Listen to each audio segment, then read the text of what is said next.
ابدیہ پہلا باب۔ ابدیہ کی رویا۔ ہم نے خداوند سے خبر سنی اور قوموں کے درمیان ایلچی یہ پیغام لے گیا کہ چلو اس پر حملہ کریں۔ خداوند خدا ادوم کی بابت یوں فرماتا ہے کہ دیکھ، میں نے تجھے قوموں کے درمیان حقیر کر دیا ہے، تو نہایت ذلیل ہے۔ اے چٹانوں کے شگافوں میں رہنے والے، تیرے دل کے گھمنڈ نے تجھے دھوکہ دیا ہے۔ تیرا مکان بلند ہے اور تو دل میں کہتا ہے کون مجھے نیچے اتارے گا۔ خداوند فرماتا ہے اگرچہ تو عقاب کی مانند بلند پرواز ہو اور ستاروں میں اپنا آشیانہ بنائے، تو بھی میں تجھے وہاں سے نیچے اتاروں گا۔ اگر تیرے گھر میں چور آئیں یا رات کو ڈاکو آ گھسیں، تیری کیسی بربادی ہے، تو کیا وہ حسب خواہش ہی نہ لیں گے؟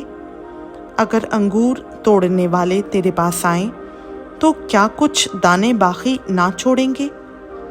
عیسو کا مال کیسا ڈھونڈ نکالا گیا اور اس کے پوشیدہ خزانوں کی کیسی تلاش ہوئی۔ تیرے سب حمایتیوں نے تجھے سرحد تک ہانک دیا ہے، اور ان لوگوں نے جو تجھ سے میل رکھتے تھے تجھے فریب دیا اور مغلوب کیا، اور انہوں نے جو تیری روٹی کھاتے تھے تیرے نیچے جال بچھایا، اس میں ذرہ دانائی نہیں۔ خداوند فرماتا ہے کیا میں اس روز ادوم سے داناؤں کو اور عقلمندی کو کوہستان عیسو سے نابود نہ کروں گا؟ اے تیمان، تیرے بہادر گھبرا جائیں گے، یہاں تک کہ کوہستان عیسو کے باشندوں میں سے ہر ایک کاٹ ڈالا جائے گا، اس قتل کے باعث اور اس ظلم کے سبب سے جو تو نے اپنے بھائی یعقوب پر کیا ہے۔ تو خجالت سے ملبس اور ہمیشہ کے لیے نیست ہوگا۔ جس روز تو اس کے مخالفوں کے ساتھ کھڑا تھا، جس روز اجنبی اس کے لشکر کو اسیر کر کے لے گئے اور بیگانوں نے اس کے پھاٹکوں سے داخل ہو کر یروشلم پر خرہ ڈالا، تو بھی ان کے ساتھ تھا۔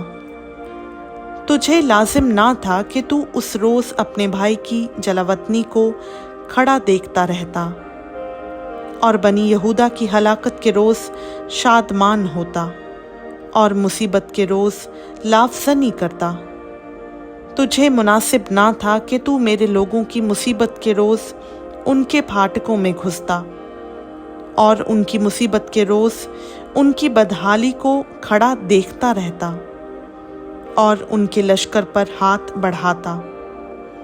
تجھے لازم نہ تھا کہ گھاٹی میں کھڑا ہو کر اس کے فراریوں کو قتل کرتا اور اس دکھ کے دن میں اس کے باقی ماندہ لوگوں کو حوالہ کرتا، کیونکہ سب قوموں پر خداوند کا دن آ پہنچا ہے۔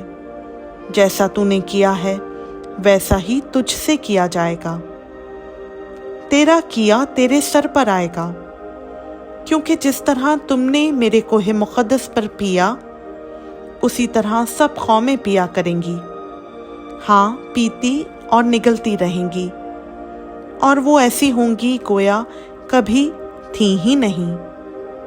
لیکن جو بچ نکلیں گے کوہ سیون پر رہیں گے، اور وہ مقدس ہوگا، اور یعقوب کا گھرانہ اپنی میراث پر قابض ہوگا۔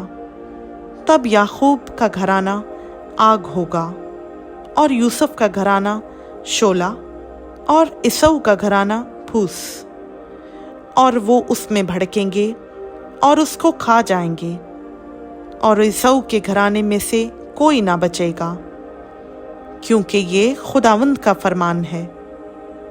اور جنوب کے رہنے والے کوہستان عیسو اور میدان کے باشندے فلسطین کے مالک ہوں گے، اور وہ افرائیم اور سامریا کے کھیتوں پر قابض ہوں گے، اور بنیامین جلات کا وارث ہوگا۔